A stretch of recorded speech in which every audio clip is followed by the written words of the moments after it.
The Ed Bernstein Show. Now, here's Ed. Well, it's a special treat for me today. It's my favorite guest, mi esposa, Claudia Noriega-Bernstein. Hi.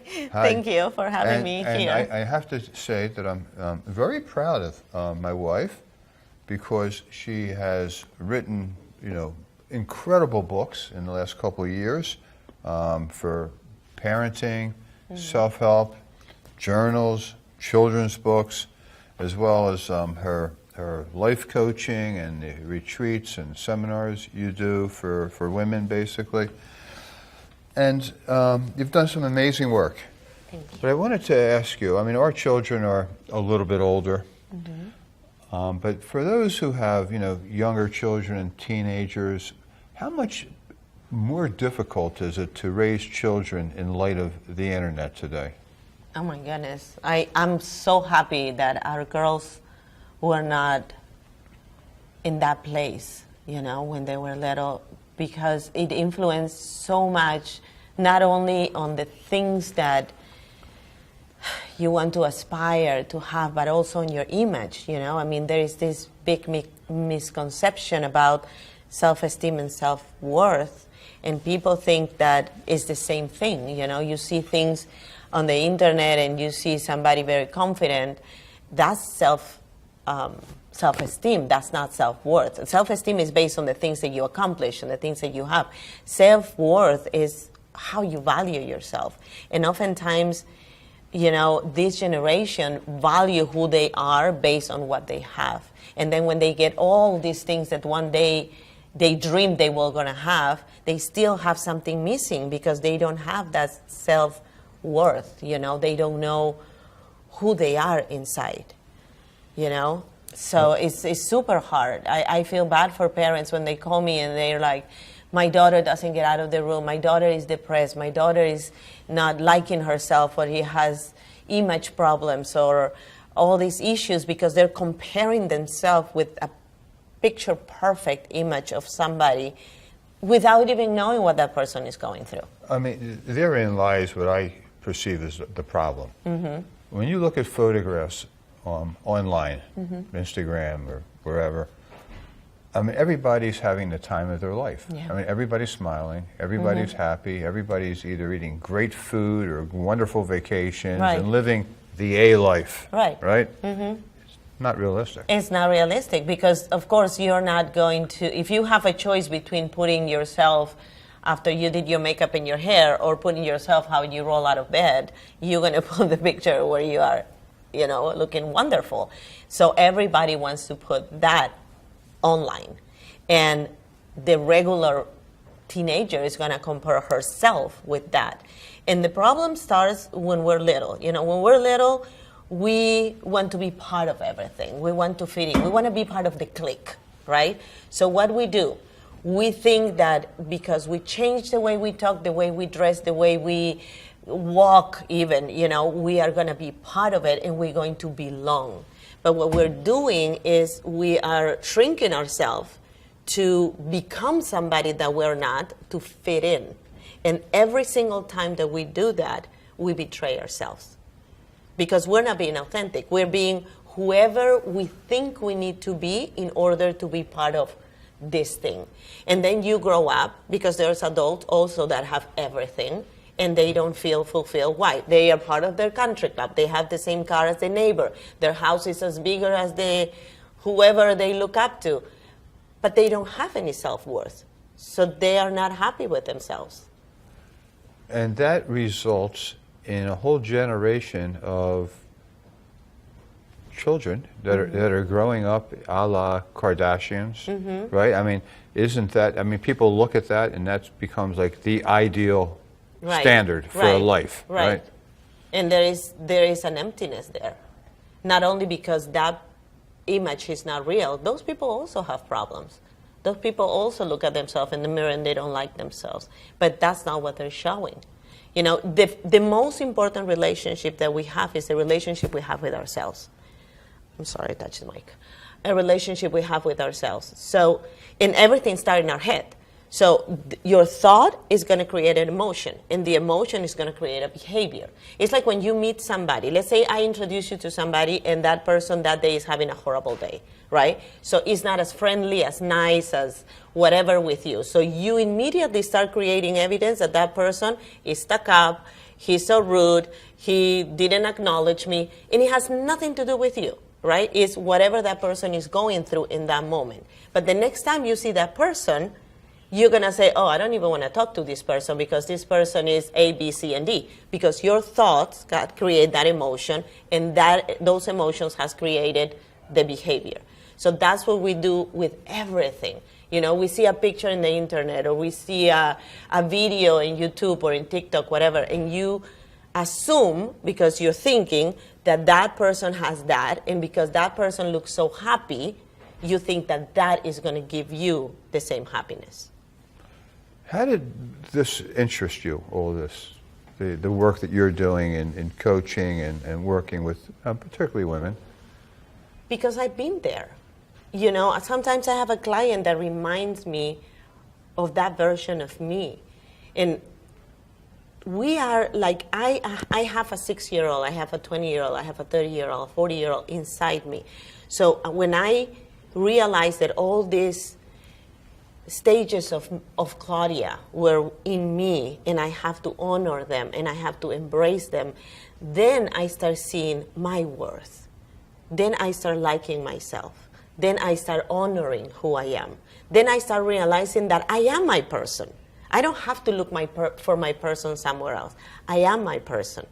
So when I see other people that are struggling to find their worth, I can identify because I've been there.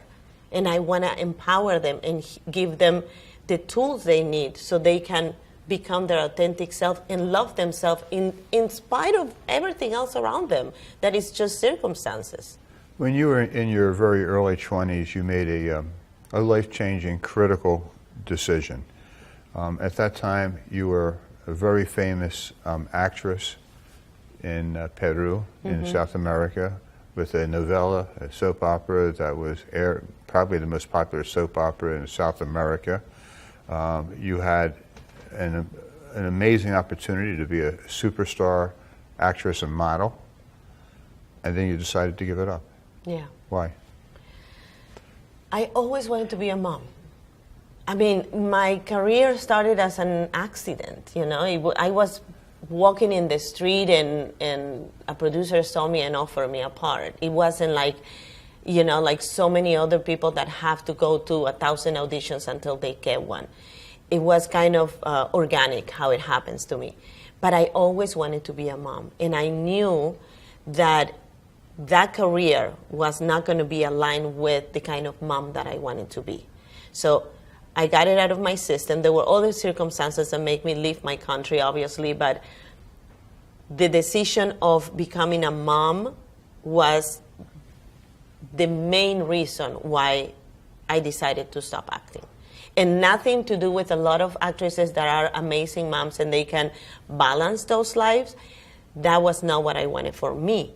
Because also my mom, when I was a kid, traveled a lot. So I knew how it was as a kid not having a mom present all the time. So I wanted to be that different kind of mom for my kids. And then once you became a mom, and I can attest, I mean, quite an amazing mother, you kind of learned on the job. Yeah. And then recently you published some books. And these are, I mean, we call them in the genre, I guess, children's books, but they're really intended for adults, for the parents, right, to work and read to their children. And just let me get through the three topics. Secrets don't include mom. How to talk to your kids about good and bad secrets. Yeah. That's one. All families are not the same. How to talk to your kids about divorce. So this is working with the parents. How do you explain these circumstances to your children? Where did grandma go? How to talk to your kids about grief. Yeah. I should say these books are all available in English and in Spanish. Yeah. And that you're currently working with organizations in the United States and distributing books in to children and schools in the United States as well as in South America. Yeah, and in El Salvador. Yeah. Central America too. Central America too, yes. So let's talk about a little bit of this. You know, kids oftentimes blame themselves for everything that happens in the family because we grow up thinking that everything happened to us and not for us. So my motivation to write those books was to give the parents the tools they needed to communicate with the kids about difficult subjects without finding a guilty one. This is what happened. Mom and dad didn't get along. We made that decision because when you love somebody, you want that person to be happy. It has nothing to do with you. We're going to be there for you. We're going to still be a family, even though we have 2 houses. You know, so at the end of the book, you have prompts that you can use as a parent to communicate with the kids, to explain things with the kids. I have a QR where you can print pages for the kids to color, you know, and prompt the kids to open up and share whatever, you know, questions they have, whatever fear they have about how their life is going to change after somebody passes away, after there is a divorce. And the secret one, you know, I used to tell my girls because I wanted them to tell me everything. So I used to say, secrets don't include mom. So if somebody comes and want to give them a candy, there might not be a candy, you know, they can tell me. If somebody comes and say whatever, that they want to touch them in a wrong way, you know, and they say, don't say anything to anybody, it's a secret, then they can come and talk. So explaining to children that there is good secret and bad secret is so important because not only you're empowering them to make the decision what is good and what is bad, you're also giving them information. And information itself is power. And this one on the good and bad secrets don't include mom. Also, you know, you talk about bullying. I mean, oftentimes, I mean, that's very typical today. Right. Even online, we're getting back to the original question I asked you about online, there's a lot of bullying. Right. And it doesn't have to be in-your-face bullying. I mean, if somebody is just, you know, making themselves look so perfect online, you know, it's kind of intimidating. It's right? intimidating for a kid, you know, to a 7-year-old to see that. Why isn't my life like that? It's an emotional bullying. Right. Right. That's exactly what it is. And then they don't talk about it, and they go into a depression, and they don't verbalize how they're feeling. So I think it's important to empower the kids since they're little and let them know that whatever you think and whatever you feel is valid, and I want to hear it. You also created these journals for adults and kids, right? I mean, what's the advantage of doing a journal for children? Well, the one for children is called My Gratitude Journal, especially because I think that oftentimes we tend to pay attention more into what is not happening, what is not positive, you know. But if you pay attention to the positive of each day, and in the book you not only have, you know, the prompts to, you know, one thing that always makes me smile, you know, you immediately bring in the kid to something positive, but you also acknowledge in their state of mind with the little emojis and the level of energy that they have. Because sometimes a kid don't feel like talking, you know, and let's be respectful. If they don't feel like talking, give them the space so then they know that they can come back and communicate with you. You know, in journaling for me has helped me tremendously. Sometimes, you know, I didn't have anybody to talk, but sometimes I do have somebody to talk, but I need to digest my feelings first. I need to acknowledge my feelings, embrace my feelings, and then I'm able to talk. And journaling helps you do that. I love this, the title of this book, I Don't Shrink to Fit. How did you develop that title? I saw it once in a magazine in an article, and I loved it because I feel that every single time that we try to fit in, we shrink. Every time that we try to be somebody that we're not, to belong with the wrong sense of belonging, you know, wrong idea of belonging, we're betraying ourselves. So by saying, I don't shrink to fit, I am saying to myself, I'm being authentic. I'm being my best version. And I'm loving this person looking back at me in the mirror. I don't need to be somebody else to be valued because I already value myself. you call yourself, and by the way, I should mention, you have, since you're talking about the books, the one, Brighter Days. Very 88 lessons. Informative. Yeah, 88 lessons, most important lessons learned in life for women that want to increase their confidence, resilience, and courage. Yeah. And there's a lot of like little stories and quotes and things like that and lessons. Right. A lot of these you got from your father. Yes. Right? Yeah, I was very blessed to have a dad that used to use examples in stories. But this book was a work of love and is example that in order for you to be able to share your story, you have to be vulnerable. And to be vulnerable, you have to have the courage to show up. And I show up in this book very vulnerable. I talk about my flaws, I talk about my mistakes, I talk about my lessons. And I talk about my journey mainly because I wanted to leave that to my daughters. But I have learned that a lot of other women can feel identified with what I went through. And that had empowered them to make the next step. You know, and I always motivate and empower people to do that, to make the next step, even if it's a little one. Because you might not be in the place that you want to be, but you are not in the place that you used to be. So that Baby step. Right, and that by itself is an accomplishment. You know, so we have to acknowledge all those little steps that are taking us to that avatar that we one day aspire to be. You also, offer seminars and for women. Why primarily women? I have a thing for women and kids. You know, I mean, we are perceived as the weakest sex. That's how you say it. But I think we're very strong. We just don't know. We're not aware of our power. And I love, you said that, you always said that's my high. I love to empower women. You know, I was listening to Brené Brown, and she was saying that she was in an airplane, and she was the only woman in first class. You know, why is that? Why we don't have more CEOs? Why we don't have, that are women? Why we don't have more women that are aware of their power? So for me, it's like a mission. That's my purpose, you know, to empower women to their full potential. So we can have more women sitting in first class. We can have more women CEOs, you know, and we can have that ripple effect. I mean, there is millions of girls all over the world that don't have the possibility to go to a school, you know, just because they're girls. So the world would be a totally different world, and I believe a much better world if we would have empowered women that know their gifts, that know what they have to give. Those women are going to raise those men that are going to be sitting next to you in first class.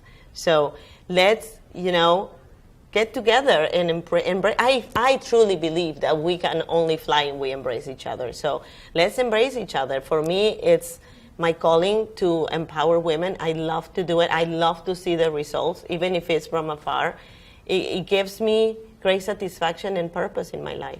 Right, but I know personally that you don't believe in the empowering of women just so they can become CEOs. I mean, it doesn't matter what they want to become. Whatever they want to become. Mothers. Whatever they want to become.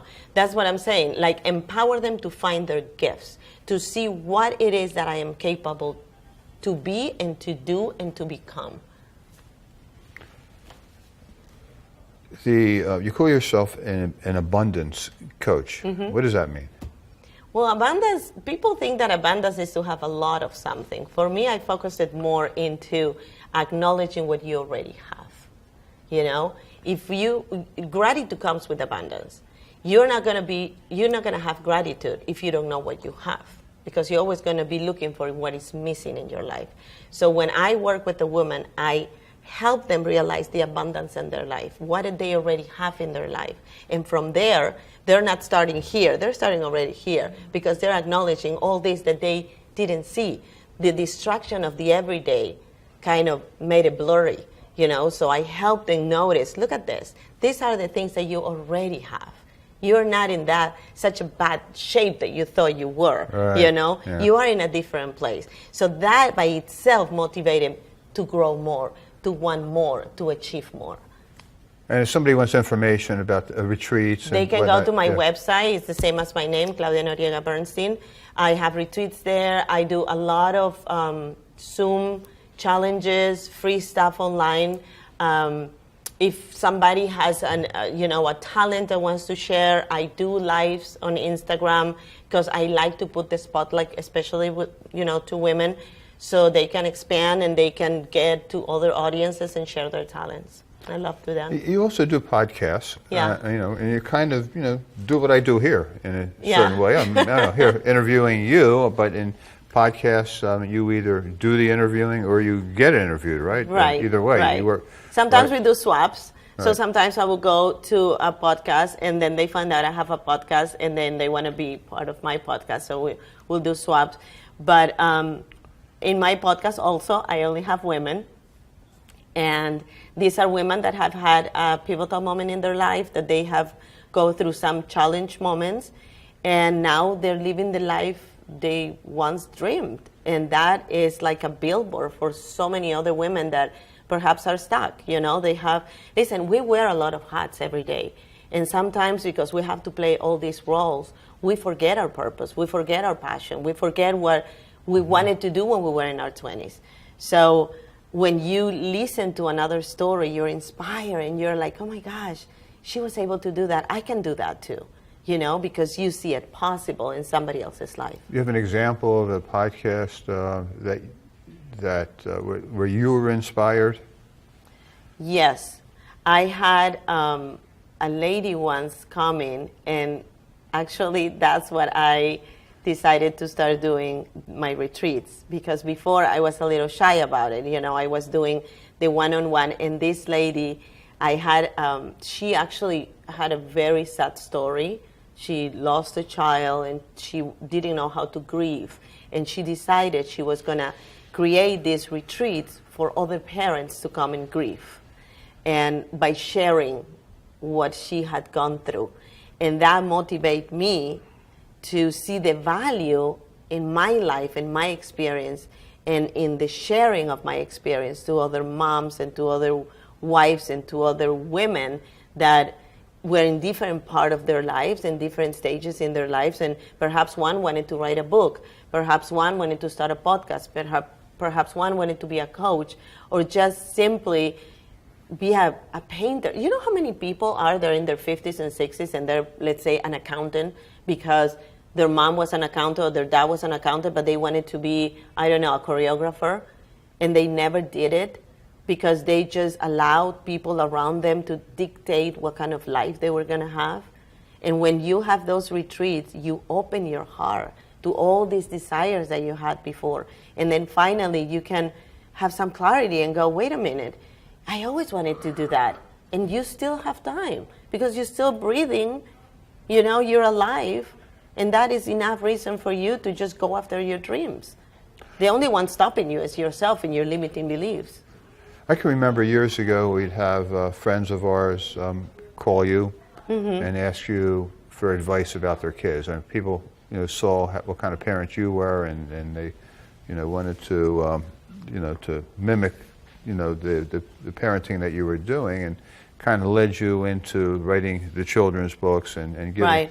But when you talk to parents, I got about 3 minutes left, but when you talk to parents about, and this particularly new parents, just had a child, what would be, advice that you would give them, and maybe even something that you may not have done at the time yourself?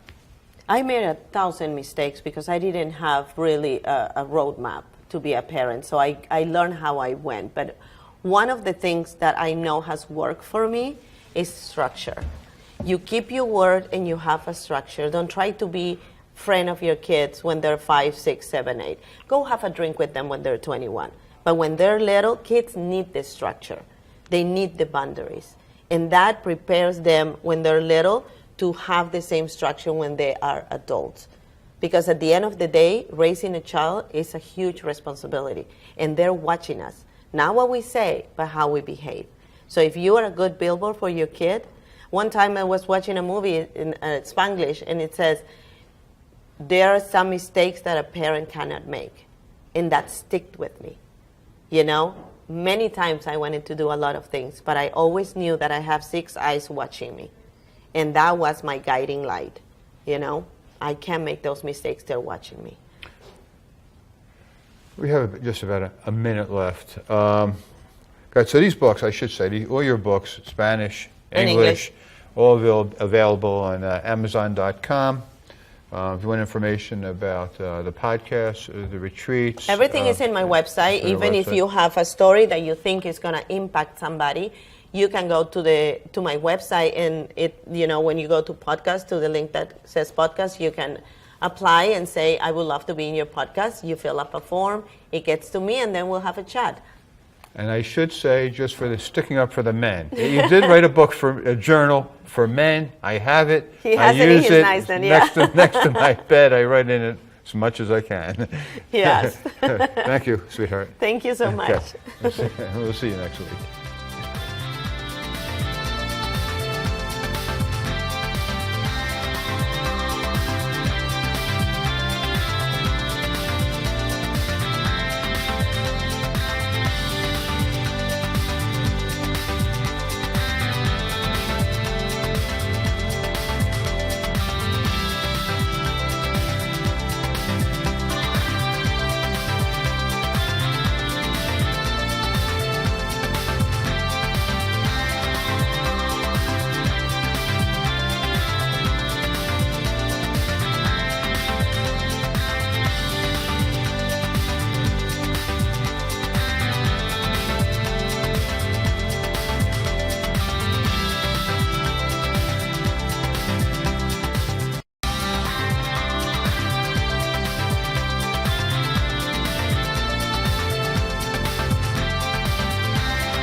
My name is George Tice, and I'm a real client of Ed Bernstein. So I was in a really bad car accident, head-on collision. I had to have surgery, and I needed a good attorney. So I immediately thought of Ed. Ed is tenacious, and he knows what he's doing, so he was my best choice. He cares about his clients, and he cares about the results of the case. The most important decision you can make when hiring a lawyer is choosing the right lawyer for your case. We are that firm.